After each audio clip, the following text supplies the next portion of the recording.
Hey there everyone, AJ back again for the Mighty Gluestick channel. I make videos about Dungeons & Dragons lore full-time thanks to your generous support, shares and views, with multiple uploads every week to help share the rich history of monsters, locations and mythologies of D&D. Today, the intelligent magical items video that I made at the end of last month has proven to be much more popular than I expected. Well, I kind of expected it was going to be popular, but I didn't think it was going to be like 8,000 views popular. However, it is one of my favorite videos because your comments down below the video are just amazing. So today, this is a video about you fine folks and all the amazing ideas you post in the comment sections below my videos. You are the reason why I read all of the comments and reply to as many as I do. So without further preamble, I present to you the viewer magic item ideas. And there are tons, so I'm not even going to get through all of them, otherwise this video would be hours long. November Mind expanded on the idea of the Undead Library book idea with a simple twist that blew my mind. A shrunken head of some ill-fated spellcaster that can cast the last spell that the person did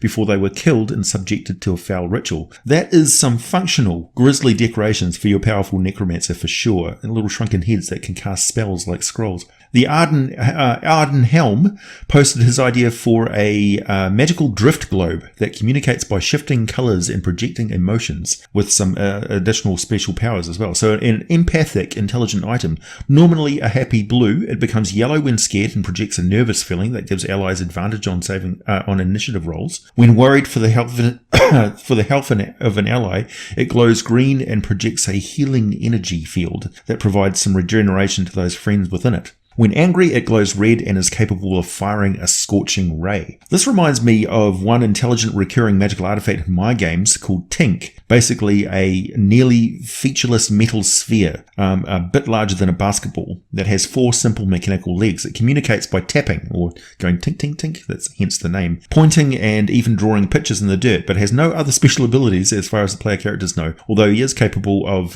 running very quickly and then launching himself like a cannonball. Neither do they know what's inside Tink or how it senses its environment, but they love Tink and are always happy when he shows up in the campaign. Hex Bombastus presents the idea of the axe of random kindness. It has a pathological hatred of all trees or tree-like objects, but otherwise is a charming object that has lawful good personality and likes to get to know people and compliments them frequently. So, great idea. Andrew Buckley has an amusing idea about a character mistakenly thinking an item they pick up and carry around with them is magical, when in actual fact, it's an artfully concealed and very patient mimic. I like that one a lot, Andrew, but my players are always on the lookout for mimics. I can only blame myself for that, as I also like that you mentioned that the inscriptions and markings on a magic item are also pretty important and serve to illustrate that this is actually a valuable magical item. Plus, you can add a lot of background lore, including clues to further progress and adventures for your campaign arcs. Adam Welch expanded the idea of the magical orb with the personality to include a whole party of legendary heroes who have their spirits preserved within the item, conferring their wisdom and to their worthy allies. That inspired me to comment that for a single player and DM game, the orb could confer the powers and skills of different character classes each time the orb is used. So one character, 5 different character sheets. Talk about a jack of all trades and very interesting role-playing opportunity. Would the character lose track of their real identity eventually and just become like a series of bodies that, with an ever-growing collection of souls, basically using it like a living vehicle? But when a body is killed, the original soul in that body becomes an uncomfortable new addition to the crowded orb. It's a great concept for an NPC as well, as I can imagine some sort of conflict going on between the different souls trapped in the orb. So thanks for that inspiration, Adam. I'm sure that's going to inspire a lot of people to come up with something like that in their game. Anime Problem loves the idea of magic staff that contains a permanently intoxicated personality that gives its wielder all sorts of bad party animal advice. I like that one. Dusky Predator, long-time commenter on the channel, expands on the idea of the elven lore gems, which serve as repositories of their ancient history, and the idea that one might conceal the fact that it's actually a self-aware item with motivations and goals of its own. Plus, the idea that it could take temporary control of an elf in their sleep-like trance state, reading through all that individual's memories to add to its knowledge. Particularly because elves, when they go into that trance-like state, especially when they're younger, may be recalling memories of past lives. So would they even know that foreign personality has inserted themselves into their subconscious. Kind of reminds me of a much less dangerous alien symbiote superhero suit, which became one of Spider-Man's arch nemesis, Venom. Imagine if that gem amused itself by sharing deeply personal secrets between unwitting party members after it roams through their minds after a restful night's sleep, or if it attempted to blackmail and extort them with its forbidden knowledge. What a great story hook. The Dark Master has a great idea for a mutable magic sword named Magnificent, originally created by Red Dragon. The weapon starts out like a tiny letter opener, but as it gets used in violent combat, it grows in scale. Scale, dragon, haha. Going from letter opener to dagger, dagger to short sword to long sword, and becoming a great sword. Each increase in size also confers other powers to the weapon and its wielder.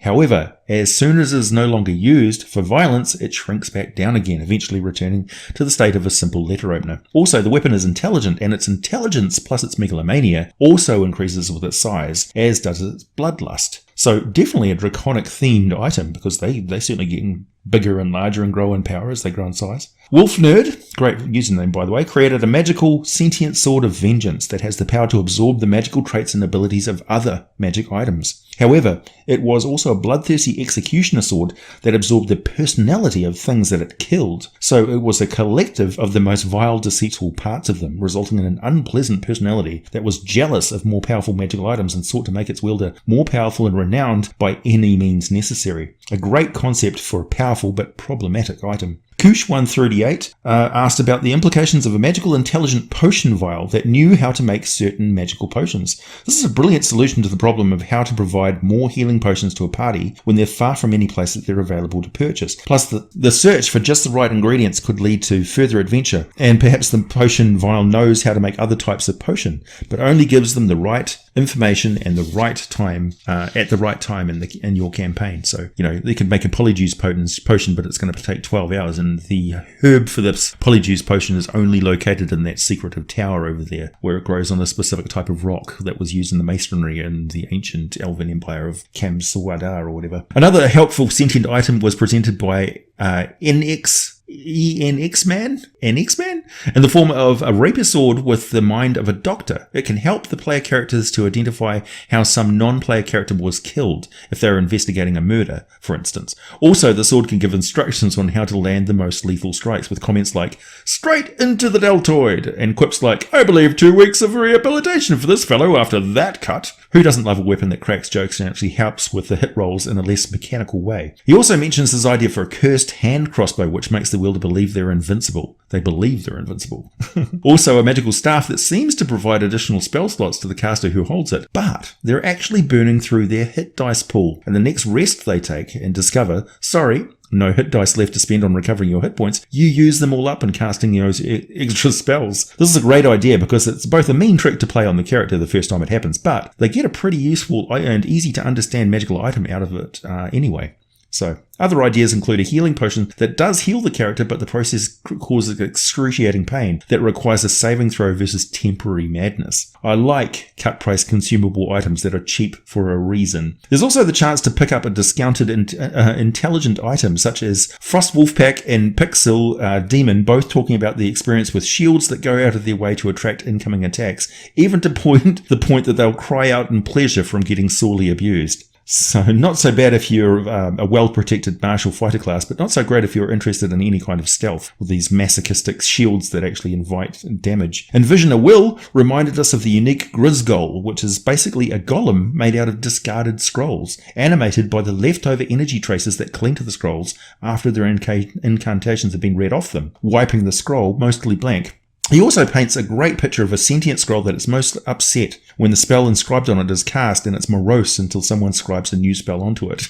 Kind of like, why do I even exist? That 80s guy, 1972, recalls the tale of a player being granted a wish by an Ifrit that really wanted a Vorpal sword, the player, but mispronounced it as verbal sword, with hilarious results, and also a whole lot of items that with that double-edged, almost cursed quality to them, such as the jeweled circlet that contained the personality of an entitled, vain noble, and caused the wearer to lust after all wealth. But the item conferred exceptional powers to find and appraise the qualities of any treasure nearby. So, a double-edged sword. Nocturnal's Blade has fond memories of magic talking dagger called Stabby that didn't actually have any other powers or confer any other benefits by the player's own choice. It was just a rude, insulting personality inside a dagger, and it ended up being the last survivor of the original player character party as the characters died and the players rolled up new ones. I think that's just great that the characters might have some leadership debate and the dagger's like, well, technically, if we're going to be by experience and seniority, I was here first, you lively little crybabies.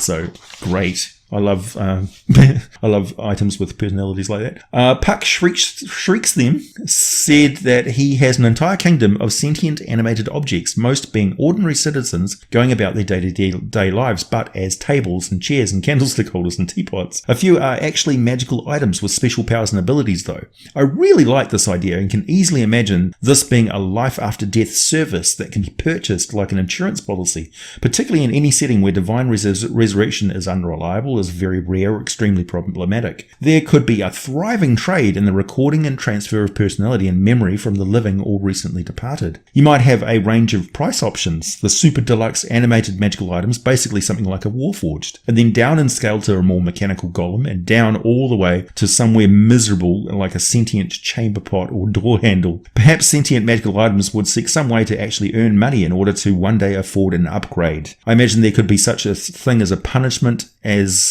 like a worse fate than death, with the consciousness slowly transferred into an object as the condemned criminal is forced to watch their own body execution. And then the object they've been imprisoned in is buried in the dirt or magically compelled to serve the victim's family for the rest of eternity. So many possibilities and ramifications with that sort of world building idea. Really a bedrock to the entire culture of that particular part of your campaign world. Myself, that's the username, not me, has and a related idea where the king has his soul transferred into his throne. So that would be quite interesting, everyone talking to and taking orders from an empty throne. Sanguinius on vacation asks if the viewers can get a video on joke magic items, and then mentions a staff of disintegration that simply turns to dust and blows away when someone tries to use it, plus a totally immovable rod.